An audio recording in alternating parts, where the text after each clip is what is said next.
8:14 na. Alas 8 na ng gabi. Kasi dadalaw kami bukas sa sementeryo. Dadalawin namin yung anak nila, pati si mama. Si Angel napapakape. Ayun o, naghahanda siya. Magkakape kami o. Kape tayo. May dala pala kaming kanin o. Dinala ko yung kanin namin. Tapos bumili na lang kami ng lutong ulam. Nakalibre pa kami ng isang ulam. Binigyan kami ng ulam nung nagtitinda kanina ng barbecue.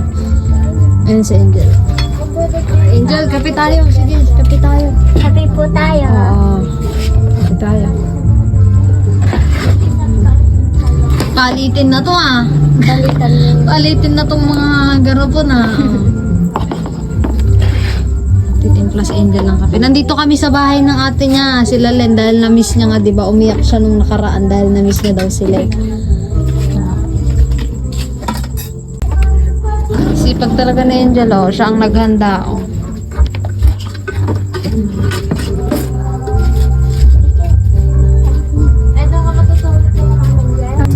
Nandito tayo sa bahay ni Len. Teka, tayo.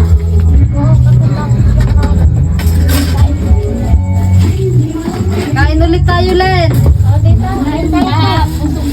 May dala kaming ulam. Chi. Hey! Psst. Hey! Bukayan din dyan sa aso. Laki. Alis dyan. Tara na, kain na. Laki.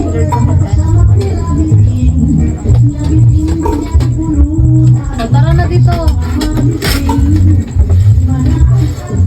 Angel, halika na. Len. Apa dito? Ha? Ay, wala na kayo ulam dito bukas. Wait lang. Sige, okay lang ito. May dala tayong ulam. May ulam sila. Oh, videoan mo kay. May ulam. Oo, may ulam sila, Len. Isda. Isdang bangus. Lami Ang kaliwan na bawas. kabutan ng puso.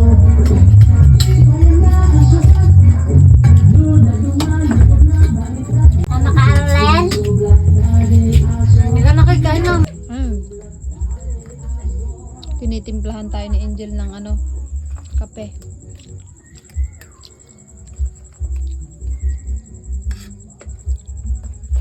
Kumain tayo dito, oh.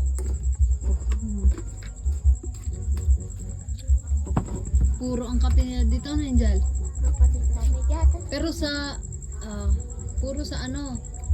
pero sa kubo, hindi ka pwede muna magkape, no? Para yung memorya mo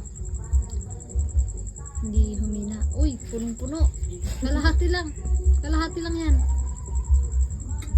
Okay na. Matamis yan, tita. Hindi, okay lang. Sige, minsan lang naman ako magmatamis.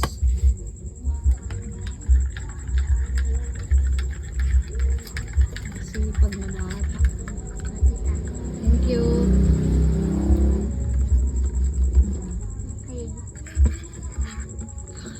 Parang juice ah. Punong-puno. Sige, kumain ka na din. Asan yung plato mo? Lan, kain.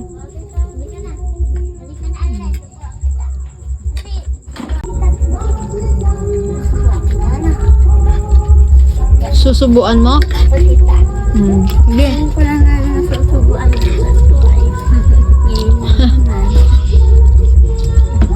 Si Len, namiss mo rin Len si Angel? Salamis ko rin na.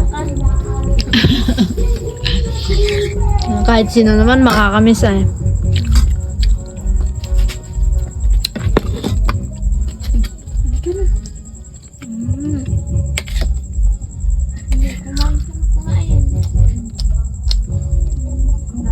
Malapit din yung anak mo Len kay no?